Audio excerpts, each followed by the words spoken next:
खबर मिली कि नहीं मिली? नहीं मिली? ये नहीं मालूम कि मेरा नया बैच आ रहा है? क्या बात कर रहे हो, सच्ची मैं नहीं मानता। So welcome everyone to this amazing video, जिधर मैं आपको देने वाला हूं मेरे नए रेगुलर बैच की सारी डिटेल्स। तो अगर आपका अटेम्प्ट May 25 एंड ऑनवर्ड्स में है और अगर आप रेगुलर बैच लेने के लिए कंसिडर कर रहे हो तो प्लीज ये वीडियो लास्ट तक देखना, बिकॉज आपको स्टार्ट टू एंड सारी डिटेल्स मैं इस वीडियो के अंदर देने वाला हूं। तो शांति बनाए रखना, बढ़िया से बैठ के एकदम आराम से वीडियो देखना, आपको समझ जाएगा ये बैच आपके लिए है या नहीं है। सबसे पहले ये जो बैच है ये एप्लीकेबल है फॉर May 25 एंड ऑनवर्ड्स, ठीक है। उसके अलावा मैं बैच के बारे में कुछ भी बात करूं तो एक सवाल आपसे पूछूंगा, टारगेट कितना है एफआर में? 60-70 मत बोलना, 40-50 मत बोलना, मिनिमम 80 प्लस टारगेट करना है। सर कैसी बात कर रहे हो, आता है क्या कि बोलने के लिए बोल रहे हो? 100% आता है। प्रैक्टिकल पेपर है, पहला पेपर है, 30 मार्क्स के एमसीक्यूज भी है और बाकी जो 70 मार्क्स का डिस्क्रिप्टिव है उसमें भाई प्रैक्टिकल पेपर में अगर 80 नहीं लाओगे तो किसमें 80 लाओगे? और उसकी तैयारी मैं कराऊंगा ना, चिंता क्यों करते हो। उसके अलावा मैं एक बात हमेशा बिलीव करता हूं, जब आप सीए फाइनल की प्रिपरेशन शुरू करोगे तो always aim for a rank. Sir आएगी रैंक? अरे एम तो करो। If you aim for the sky at least किधर ना किधर तो ऊपर ही गिरोगे ना। तुम एम ही जमीन का करोगे तो कहीं पहुंचोगे फिर, तुम समझ रहे हो। तो अब रैंक एम करना है। सर मेरी आईपीसीसी वगैरह में, इंटर वगैरह में रैंक नहीं है, डजेंट मैटर। बहुत ऐसे रैंक है जिनकी रैंक नहीं है, आई है रैंक। और उसमें इस पेपर का बहुत बड़ा हाथ होता है। प्रैक्टिकल में स्कोर करना बहुत जरूरी है और इसलिए एफआर को अच्छे से करना, डिटेल में करना बहुत जरूरी हो जाता है। तो इसलिए हम लाए आपके लिए रेगुलर बैच। तो फटाफट से डिटेल्स देना शुरू करता हूं मैं, और डिटेल्स के लिए मैं आपके लिए एक बढ़िया बढ़िया पीडीएफ बना के लाया हूं। देखो अपन कुछ भी करे एकदम स्ट्रक्चर्ड मैनर में करते हैं, ठीक है। चलो आ जाओ। सबसे पहले बैच शुरू कब हो रही है? 29 मई से हम शुरू करेंगे। It will go on for 4 months approximately. तो 30 सितंबर अप्रोक्स तक बैच खत्म हो जानी चाहिए, ठीक है। टाइमिंग्स रहेगा मॉर्निंग का 7 AM टू 10 AM, ठीक है, मंडे टू सैटरडे। और टेंशन मतलब हम वीकली टेस्ट भी रखेंगे जिसके बारे में डिटेल्स में नीचे आपको दूंगा। तो जो पूरे वीक में पढ़ेंगे उसका टेस्ट भी हम रखने वाले हैं, ठीक है। सर एक और बात बताओ, ये हम 7 से 10 बैठेंगे, 4 महीने बैठेंगे, बैठ पाएंगे क्या? मैं एक बात आपको बताता हूं, आपको सिर्फ एक काम करना है, सुबह लेक्चर चालू कर देना बस, ठीक है। तुमको 3 घंटा बिठा के रखना, तुमको पूरे बैच में कंसिस्टेंटली लेकर आना, वो मेरी जिम्मेदारी है। आपको बैच में बोर नहीं होगा, मजा पूरा आएगा, समझ भी पूरा आएगा और आपके लिए एफआर आसान बनूंगा, मेरी गारंटी है वो। लेकिन उसके लिए मुझे आपसे कमिटमेंट चाहिए कि आप बस लेक्चर शुरू करोगे, कंसिस्टेंटली शुरू करना बस। मैं ये भी बोला देखो पूरा, बोला शुरू कर लेना, वो तुमको पूरा दिखाना मेरा काम है, ठीक है। तो वो टेंशन मत लेना। तुम लाइव ले रहे हो तो डेली सुबह 7 बजे शुरू करना है, अगर रिकॉर्डेड भी ले रहे हो तो अपना टाइम फिक्स रखना और उसी समय पे रोज लेक्चर शुरू कर देना। देखो ये काम तो आपको ही करना पड़ेगा। Discipline is something which you have to get on your own. मैं ये भी नहीं कह रहा पूरा देखो, मैं बोला चालू कर लेना बस, बाकी जिम्मेदारी मेरी है, ठीक है। उसके बाद एप्लीकेबल कौन से अटेम्प्ट के लिए? सर अगर आपका अटेम्प्ट May 25, नवंबर 25 या May 26, नवंबर 26 एंड ऑनवर्ड्स है, मतलब बेसिकली May 25 एंड ऑनवर्ड जो भी अटेम्प्ट है, तो आप ये बैच 100% ले सकते हो। टेंशन लेने की जरूरत ही नहीं है आपको, बिंदास लो, ठीक है। Everything will be updated. उसके अलावा सर मोड क्या होगा? तो ये हम नया नया बैच ले रहे हैं तो it is live at home, ठीक है। 70% लेक्चर्स हम लाइव लेंगे। मैं कोशिश करूंगा ज्यादा ही लाइव ले लूं मैं, बट कभी कभी क्या होता है, जैसे मैंने अभी रिसेंटली 4-5-6 महीने पहले वापस बैच ली थी पिछले अगस्त में, ठीक है। तो एफआर में ऐसा कुछ चेंज नहीं होता है, तो एकदम ही जो exactly same chapters as per new syllabus जो मैं रिकॉर्ड किए थे, जिसमें बिल्कुल भी चेंज नहीं है, तो वो मैं आपको रिकॉर्डेड दूंगा।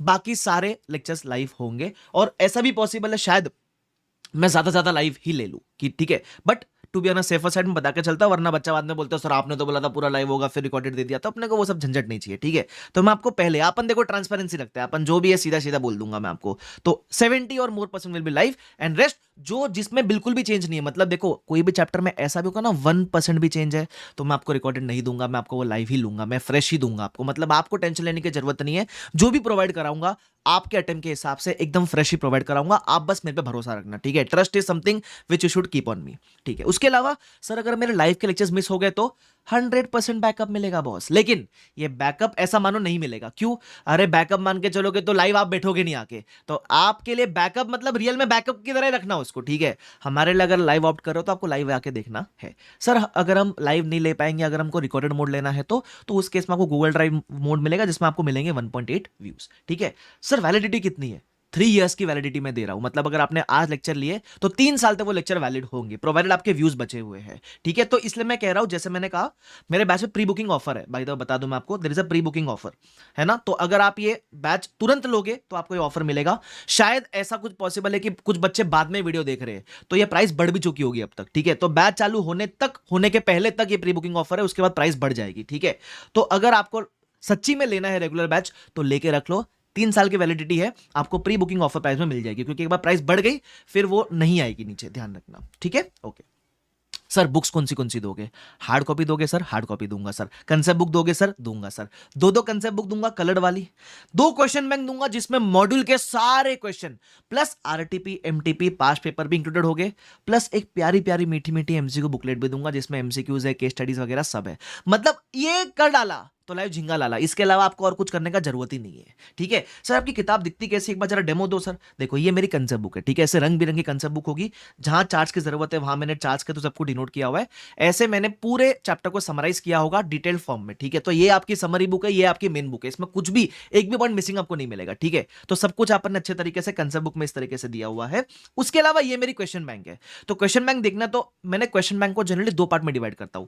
पहले आप देखोगे इलस्ट्रेशंस में मैंने सारे क्वेश्चंस ऑफ मॉड्यूल इंक्लूड कर रखे, ठीक है। तो ये चलेंगे इलस्ट्रेशन, समझ लो आप, फॉर एग्जांपल, हाँ यहां तक चल गए इलस्ट्रेशंस अपने, ठीक है। तो ऐसा मान लो 16 इलस्ट्रेशंस, मतलब there are total 16 questions in module, ठीक है। उसके बाद एक सेक्शन आएगा एमटीपी आरटीपी पास्ट एग्जाम का, तो ऐसे क्वेश्चन जो मॉक टेस्ट में आए हैं, आरटीपी में आए हैं, पास्ट एग्जाम में आए हैं, जो मॉड्यूल में इंक्लूडेड नहीं है लेकिन इन तीनों में से कहीं आ चुके हैं, तो उसका सेक्शन अपन अलग बनाते हैं नीचे, ठीक है। तो आपका एक ही बुक में होल एंड सोल सब कुछ कवरेज है, एक ही बुक में सारी कंपाइलेशन है, तो आपको टेंशन लेने का जरूरत नहीं है। And similarly you will also get 1 hard copy of MCQ booklet, ठीक है। उसके अलावा सर कवरेज पूरी कराओगे?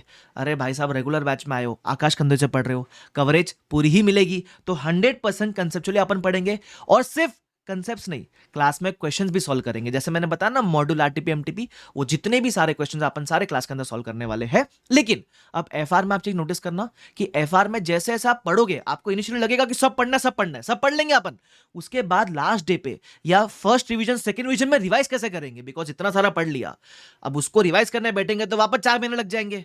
तो मैं क्लास के अंदर ही आपका एक काम आसान कर देता हूं by giving you marking of important LDR questions, last day revision questions, ठीक है। अब ये क्या होता है सर, हम क्या करते हैं, सपोज हमने किसी चैप्टर में 10 क्वेश्चन सॉल्व करे, और मुझे लगता है कि इन 10 में से ऐसे कोई 3 क्वेश्चन है जो आपके 10 क्वेश्चन के कंसेप्ट कवर कर लेते हैं, मतलब ऐसे छटनी वाले क्वेश्चन जो आपके सारे कंसेप्ट कवर कर लेंगे, मैं आपको वो मार्क करा के दूंगा। तो क्या होता है, रिवीजन में आपने अगर सिर्फ ये वाले क्वेश्चन प्रैक्टिस किए तो भी काम बन जाता है। सर इसका मतलब आप ये बताते हो कि एग्जाम में ये वाले क्वेश्चन आने वाले? मैं ये नहीं बोल रहा हूं कि एग्जाम में ये क्वेश्चन आएंगे, मैं कह रहा हूं ये क्वेश्चन कर लिए ना तो लगभग आपने सारे क्वेश्चन कर लिए।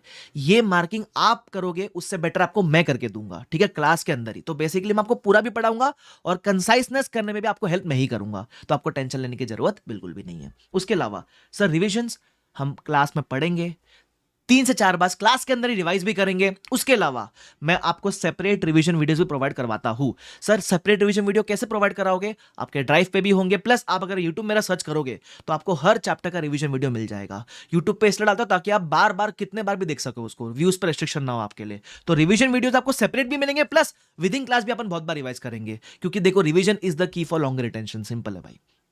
उसके अलावा सर टेस्ट वगैरह लोगे नहीं लोगे? अरे जरूर लेंगे। अब टेस्ट की देखना एक खास बात, एकदम बढ़िया फीचर लाए हो टेस्ट में। तो हम क्या करेंगे, हम जो भी पूरे हफ्ते में पढ़ेंगे उसका टेस्ट में रखूंगा, चैप्टर वाइज टेस्ट भी होगा, और जब पूरा सिलेबस हो जाएगा तो एक फुल सिलेबस टेस्ट भी रखेंगे। सर चेकिंग वगैरह करके मिलेगी क्या? अब देखो आप मुझे पेपर कब भेजोगे, क्योंकि बहुत सारे बच्चे लाइव मेरे साथ देख रहे होंगे, बाद में रिकॉर्डेड देखेंगे, तो पेपर भेजोगे फिर मैं आपको वापस भेजूंगा। उससे बेटर मैंने एक ट्राइड एंड टेस्टेड तरीका निकाला है जो मैंने प्रीवियस बैचेस में यूज कर बहुत अच्छा रिस्पॉन्स मिला है, वो है इवैल्यूएशन सेशन। इसमें क्या होगा सर, मैं क्या करूंगा, जब मैंने आपको टेस्ट लिखने बोला उसके बाद इमीडिएट अगले दिन मैं आपको बोलूंगा हम टेस्ट को इवैल्यूएट करने वाले हैं, तो मैं आपको एक सेशन में बुला लूंगा जिधर आप अपनी कॉपी लेकर बैठोगे और मैं आपको मार्किंग स्कीम बताऊंगा कि मार्क्स कैसे मिलते हैं। तो आप खुद को मार्क्स दोगे, मार्किंग स्कीम मैं बताऊंगा आपको, तो उससे क्या होगा, खुद की गलती खुद दिखेगी, है ना। और ये जो इवैल्यूएशन सेशन है इसको मैं रिकॉर्डेड फॉर्म में आपके ड्राइव पे भी डाल दूंगा, तो आपको कभी भी देखना हुआ कि मुझे एग्जाम में पेपर प्रेजेंट कैसे करना है, कहां मैं लैग कर रहा हूं टेस्ट देने के बाद, तो ये सेशन देखोगे ना बहुत हेल्पफुल होगा।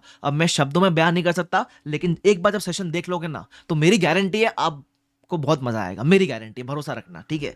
उसके अलावा ड्यूरेशन क्या रहेगा, लगभग 250-260 आवर्स के अंदर अपन पूरा FR A to Z complete करेंगे, ठीक है। टेंशन मत लो, मैं ना ऐसा नहीं करता कि मैं कुछ मिस आउट कर दूंगा, मैं पूरा पढ़ाऊंगा, भले 10-12 घंटे एक्स्ट्रा लग जाए तो भी चलेगा, बट कवरेज पूरी होगी, ठीक है। सर डाउट सॉल्विंग वगैरह करोगे क्या? यस, क्लास में जो लाइव बैठे वहां तो डाउट सॉल्व होते रहेंगे। उसके अलावा एक्सक्लूसिव टेलीग्राम का मैं आपको आईडी दूंगा जहां टेलीग्राम पे आप मुझे डाउट पूछ सकते हो। उसके अलावा एक ग्रुप में भी आपको ऐड करूंगा, जहां ग्रुप मैं जो भी टाइमली अपडेट्स है उसमें अपडेट करता हुआ चलूंगा। जैसा अगर मुझे कुछ आपको अपडेट करना है, कोई लेक्चर वगैरह ऐड हुआ है या कोई आईसीएन अमेंडमेंट लाया है, वो सब इस टेलीग्राम ग्रुप पे मैं इन्फॉर्म कर दूंगा, तो टेंशन लेने की जरूरत नहीं है। और डाउट आप मुझसे 1 to 1 भी पूछ सकते हो, टेलीग्राम का आईडी दूंगा आपको, टेंशन मत लो उसके बारे में। उसके अलावा एक बार बैच हो भी जाए उसके बाद मैं आपसे रेगुलरली जूम पे मिलता रहूंगा। मतलब समझ लो एक फोर्टनाइटली बेसिस पे अपन जूम पे कनेक्ट करते हुए चलेंगे, बिकॉज मुझे पता है यार, ऐसा नहीं है कि बैच कर लिया और हो गया आकाश कंदे का काम, ऐसा नहीं है। मैं आपको लास्ट तक सपोर्ट निभाऊंगा। और अगर आपको चाहिए ना, आप अपने सीनियर से पूछ लेना जिसने मेरी बैच ली होगी कि आकाश सर सपोर्ट करते हैं क्या, देख लेना आप, रिपोर्ट अच्छी ही मिलेगी, ठीक है। अब